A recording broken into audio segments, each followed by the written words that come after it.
जी, आज हम सीखेंगे जैसे कि आप देख रहे हैं हमारा टॉपिक है आज पंचादि या फिर पंचपदी। तो ये हमारा टॉपिक जो है ये हमें कहाँ से मिला है? हमको ये मिला है NEP 2020 से और साथ ही साथ उसी के अंदर लिखा हुआ है NCFS जो कि हमारा NCFS फाउंडेशनल स्टेज के लिए जो कि हमारा NCFS है।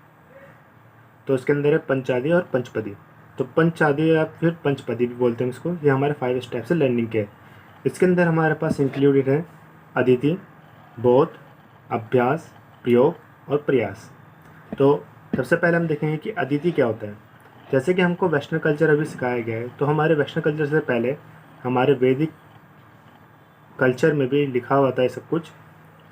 उसके अंदर लिखा सबसे पहले अदिति जो कि था हमारा इंट्रोडक्शन। तो इंट्रोडक्शन जो कि हम सबसे पहले लेसन का देते हैं, जिसको कि हम प्रीवियस नॉलेज से बच्चे की उसको कनेक्ट करते हैं उसी करंट नॉलेज से, और इसी के साथ साथ हम उसको एक फन वे में बताते हैं।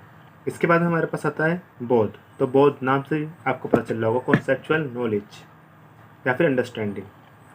तो उसको हम स्टोरी के माध्यम से, रोल प्ले के माध्यम से या फिर सिंगिंग के माध्यम से हम बच्चों को जो एक कॉन्सेप्चुअल अंडरस्टैंडिंग देते हैं, अलग अलग मेथड्स यूज़ करके देते हैं, वही सबके साथ हमारा आता है इसके अंदर बोध में। थर्ड स्टेप हमारा आता है अभ्यास। अभ्यास में क्या होता है? अभ्यास जैसे कि प्रैक्टिस। तो practice makes a person perfect. तो इसके अंदर हम क्या करते हैं प्रैक्टिस में हम बच्चे को जो भी हमने सिखाया हो, तो कॉन्सेप्चुअल नॉलेज जो भी हमने दी होती है उसको प्रैक्टिस करवाते हैं, और उसके अंदर बच्चा सीखता है। सीखने के साथ साथ उसकी आधी कमियां भी हमें पता चलती है, और वो इस तरीके से सीखता है कि अभ्यास से उसको ज़्यादा से ज़्यादा उसकी कॉन्सेप्चुअल अंडरस्टैंडिंग और ज़्यादा डेवलप होती है, और साथ साथ उसको आगे जाके बहुत ज़्यादा काम आती है अपनी नॉलेज। अब उस नॉलेज का वो रखे अब जैसे कि बोलते हैं कि नॉलेज अगर रखी हुई तो रखे ख़राब हो जाएगी, तो उसका प्रयोग भी करना आना चाहिए। तो प्रयोग हमारा 4th स्टेप होता है। तो प्रयोग कैसे करेंगे? डेली लाइफ में, जैसे कि एडिशन होता है, सब्सट्रैक्शन होता है, और मल्टीप्लिकेशन होता है, और डिवीज़न या फिर कुछ भी होता है मैथमेटिकल ऑपरेशंस के लिए, जो कि हम डेली लाइफ में यूज़ करना सिखाते हैं बच्चे को कि कैसे कैसे प्रयोग करें। जैसे वो अगर मार्केट गया है तो मार्केट जाके सामान लेगा, टॉफ़ी लेगा।